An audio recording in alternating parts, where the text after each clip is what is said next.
And hello, you amazing friends. Edward's here and Steph Gabriel today. How are you today, Steph Gabriel? I'm good. How are you, Ed?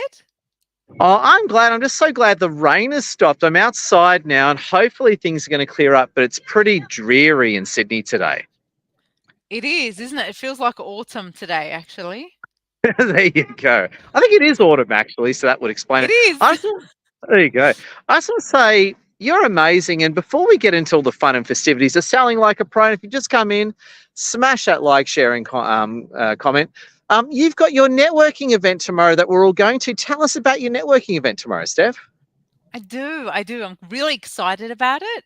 So it's just a business brunch, a networking event, which is starting at 11:30 in Sydney, and it's just about bringing business owners together over a meal where we can sort of. It's a good reason to get away from our laptops instead of just sitting there eating and keep going, sort of thing. And yeah, just come and connect and meet some new people and build on the connections that you have with good synergy with. So I really can't wait. I'm quite pumped for it, Ed. There we go. So, friends, if you're seeing this live stream in time, it's on tomorrow, Wednesday, 11:30 a.m. at Eden Gardens in North Ryde. Is that right? Correct. Yes. There we go. So we're looking forward for that one. Now we're talking about networking and selling like a pro. And obviously you and I are both networking and sales experts. I want to first ask you about networking and then sales. We talk a lot about networking, but what does networking mean to you, awesome Steph, in simple terms? I think it's the connections and the relationships you build in business and in life. It's not just all about business.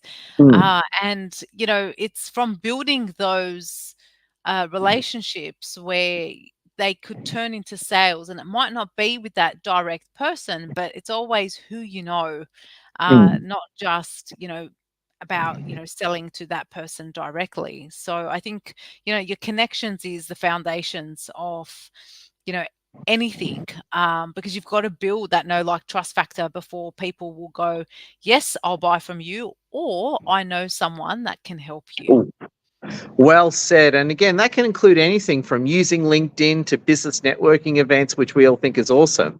Now, I Hmm. want to talk to you about sales. I want to talk about a conflict that we see all the time, right? Hmm. And again, it's sad when you see good people doing this. You're running a networking event where everyone's hanging out, and someone comes along and they're just hard selling everyone, shoving business cards in people's faces, and they're wondering why everyone hates them. And I understand the contradiction because, in a way, it does sound like a contradiction. You're at a networking event to build your sales, but you're not meant to sell. It's a bit like the old dating advice. You're meant to chase a girl. I don't know. It's like you're meant to chase a girl, but you're not allowed to ask her out. You got to be mean to her. It's like that weird contradiction of life. Tell us about this weird contradiction, because it is at a high level. It is certainly a contradiction. You got to go to a networking event, but you're not allowed to sell directly. Otherwise, you'll piss everyone off. Tell us about this contradiction. Well, it is a very double-edged sword, right? Yeah. But I mean, I don't know about you, Ed, but if someone I just met, and it has happened heaps of Oh yeah. times, just comes along and goes, "Hey, my name is, and this is what my company does. Take a business card," you know, Yeah. and that puts me off. Oh yeah. Honestly, I think it would put a lot of people off. And again, it's not about the sale because you're not going to get the sale there and then. You need to Yeah. build that relationship first, and you need to be genuine about it because people can see when you're disgenuine about speaking or trying to build a connection with someone. Yeah, I totally get it. I remember, I've seen this all the time, right? In fact, I remember a funny one. I have to bring this up. At one of Lassie's boss ladies' lunches sometime back, a guy crashed it, which that annoyed me by itself, right? This is obviously a women's space, right? But Yes. B, selling everyone to the point where I actually spoke to him next day on the phone and told him to beat it, right? And I remember, I find that amazing because here's the funny thing I find about it. You'll meet people, right, that'll say, and this is the continuing the contradiction, right, is they'll go to a networking event and they'll bash people and sell their product.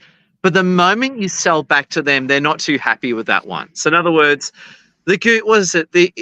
It's good for the goose, but is it good for the gander? Once the shoe's on the other foot, they're not too happy about that. What do you think about those sort of people, Steph? Because you know what I think about those sort of people. Yes. And sometimes, giving someone a taste of their own medicine is a great way to really, show them, reflect Yeah, back what they're doing. And if yeah, they have this horrified look on their face, all you have to say is, that is exactly what you're doing to me yeah, right now. And some people don't stop. That's the worst part, Ed. If you just say, yeah. I'm not interested, or thank you very much, and then you just end the conversation and people don't stop, oh, that really bothers me, because it's like, there's a polite way to do things, but then if the polite way doesn't work, you might have to step it up a little bit. So, yeah, Yeah. Yeah. Now, now as a caveat, I'm not some weird lefty. I am a right winger. I love Jesus and I believe in equality and all that. But I have to be honest with you, us men, we're the villains in this one. It's us evil men. We're the guy. I've never had, only maybe once or twice in my life have I had a woman bash me at a networking event to sell. But I have to say, 98% of the time, it's always us evil men. Is that a fair comment, Steph? not really, because this is Oh, something I okay. noticed that women do as well, and they might Oh. not intentionally do it, but I have met a few that have done it. So what they do is they say, "Hi, my name is," and here's my business card. It's like, you haven't even said, "How are you?" before you're giving, me your business card. It's like, why would I want your business card when you've literally just said hello and said, "Here's my business card." Now, if you want to connect with someone, you start with, "Hi, my name is so and so. Let's connect, and my details are on my business card." Right? But you don't turn around. But this is what I know some women do. They go, "Hi, my name is, here's my business card." I'm like, what am I going to do with that? Yeah. Like, So my name's Edwina. Here's my business card. You better buy my stuff, you little. Yeah, there you go. so women might not be hard on the selling it, but what they do is Oh, just, want to give out the cards. And it's like, you pause, ooh. because it's like, well, okay, so what do you want me to do with this exactly? Because I'm not going to assume, but yeah, it's just different ways. People have different ways of trying to sell, Ed. And, and sometimes it is, it's the word I'm looking for. It is it's not intentional, but they do it anyway, Yeah. I remember years ago, this is before I started my own network, right? This is, I think we started our own network about 6, 7 years ago. Anyway, and I remember I was running another business network. Unfortunately, I didn't own any of it and I wasn't getting paid for it, which sucked. But anyway, I was running another business network. Wish I got paid for it. It would be awesome. Anyway, running this network, doing my thing. And what I remember was totally fascinating was that I had this problem with this person there. And they were just, and I was a leader in that networking environment, and I told them not to hard sell, right? I told them many times, don't hard sell, you're pissing everyone off, right? And of course, what does Edwards ear stuff Edwards ear, they just kept doing their own thing. And I remember one time, I just lost it with them in my typical Arabness, and I started selling to them exactly the way they were selling to everyone else. I said, do you like that? Do you think that's awesome? And they go, no, I don't. And I said, then why do you keep doing it? And you know what they said to me? What? Because I don't care. I'm just here to make money. And to me, that was the actual, even though we already hated this person, that was the actual mask slipping off. They were more just of a sociopath that didn't care about anyone else but themselves. And this is, to me, the key thing. Whenever you get someone in a networking environment that doesn't consider other people's feelings, I got a problem with them. So we always got to be kicking them out. And just want to check in with our fans real quick. If you just come in, smash that like, sharing, comment, say hello. We love you, winners. We're not talking about you. We're talking about other people that we hate. What do you think about this whole topic, Steph? Because again, as networking leaders, we deal with this crap all the time. What do you think, Steph? Yeah, definitely. And that's why tomorrow there's going to be some housekeeping rules, Ed. And one of them is no hard selling, because tomorrow is not about, just pitching. It's about building those connections, having a meal together. And, if someone's interested and they're asking about, what you do and how you do it, that's different. But if you're in someone's face, like you said, Ed, just trying to sell, one, that's not, the time or place. And two, that's going to put anyone off, right? So it's not rocket science, right? You can usually tell by people's behavior that they're either uncomfortable or they just want to end the conversation. So it's something I'll be definitely looking out for. But I think by setting those housekeeping rules from the get-go. The expectation is already, it's already been put in. So if they do it, I will go up to them and I'll say, look, what are you doing? Like, one of the things we're doing here is supposed to be networking and building connections. And if you don't want to invest the time, then there's the door. So there we go. You can say you can walk up to and say, "Hey, you're a hard-selling racist who's a misogynist." There you go. You can call them that. Sorry. I've been on X all morning. Twitter X. I've been on Twitter X all morning. Okay. Total divergence. Hey, I don't know if you jumped on that. Is as much as, and I do love Elon Musk, so full respect to Elon Musk. I tell you what, Twitter X. Every time I open it, it's just misogyny, race. It's just. I don't know what it is as a side point. There's nothing normal on Twitter X. It's all just crazy stuff. So I think I've got to stay off there. It's entertaining, but it's like, I don't know. Is it fair to say that Twitter X is that the potato chips of social media? It tastes good, but it's bad for you. Is that a fair comment? I haven't actually been on Twitter X, Ed, to be honest, so I can't make that call, but I like that analogy. Yeah. My advice to you is please don't, and I love Elon, full respect to Elon. I think he's awesome, but yeah, please don't open up Twitter X. It's just trash anyway. But there you go. I was on it all morning, laughing my head off, filling my brain with horrible stuff. So there we go. Now, I got to say, I admire your gusto and focus, Steph. Now, I want to ask you as well, I've been dealing with this problem a lot lately. A lot of people are really scared about, now we've talked about networking, building the relationship first, but a lot of people are having trouble with their pitches. Whenever I talk to new clients, the first thing I do is try and get the pitch right. And I find a lot of people try and cram too much into their pitches and they just sound ridiculous. They're not ridiculous people, they're great people, but they're making themselves sound ridiculous, which is sad because I like them. What's your whole take on a good pitch and everything, Steph? I think it's really, it comes down to three things, Ed.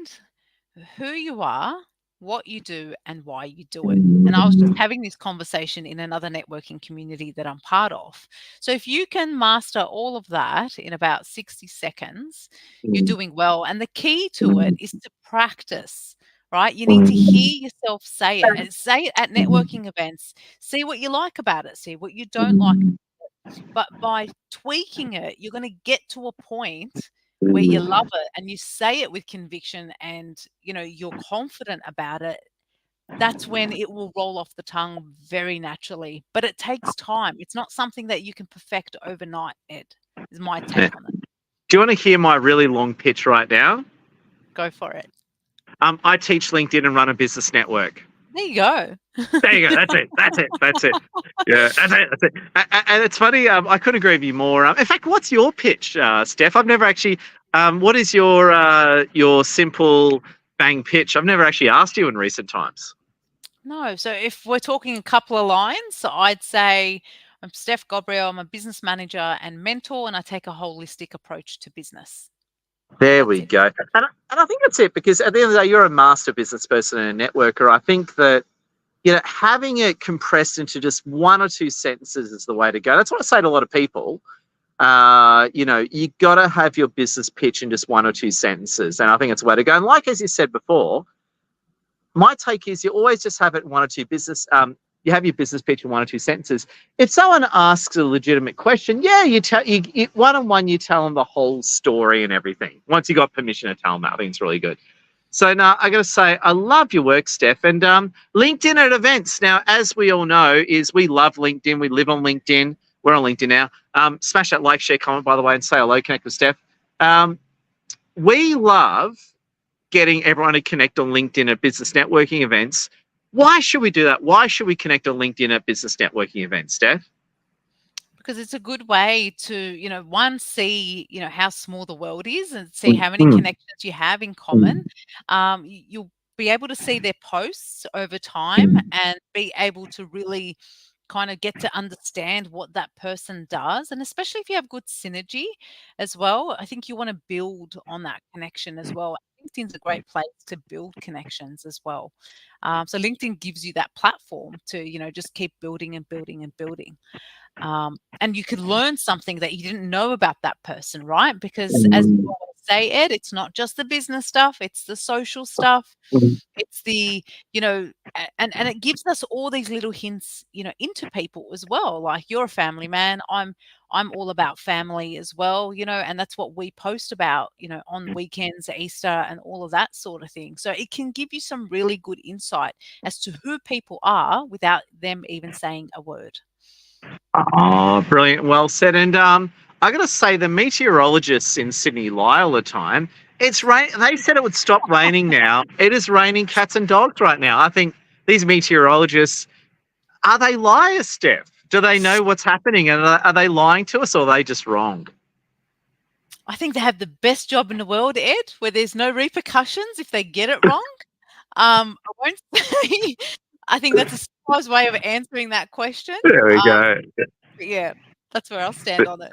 There we go. It's meteorologist. Oh yeah, it's gonna stop raining at 2:00 today. It's 2:20 and it is raining cats and dogs right now. But thank God I've got my Bunnings umbrella with me. Steph, thank you so much. Great having you with us. To anyone who's watching, like, share, comment, connect with Steph. And if you're interested in Steph's meetup tomorrow, just reach out to her direct. Steph, before we go, what are your closing thoughts? We'd love to hear your closing thoughts, Steph. It's Stress Awareness Month, Ed, and I think, my closing thought is do something for you. If you can't do it daily, do it weekly. Look after you. We live in an age where stress is, one of probably the highest killers, or can, cause something bigger in ourselves, especially in a 24/7 world that we live in, especially being business owners as well, right? I mean, the list just goes on, and there's so much that we have to think about and do in our life. So be kind to yourself. Do something for yourself. That's it. Well said. Steph, we love you and love your work. Thank you, everyone. And Steph, I'm pumped to see you and your gang tomorrow. I'm looking forward to it. I am too, Ed. I love having you in my corner. There we go. Well, stay awesome, everyone. Love your work all and keep winning, Freds. Bye.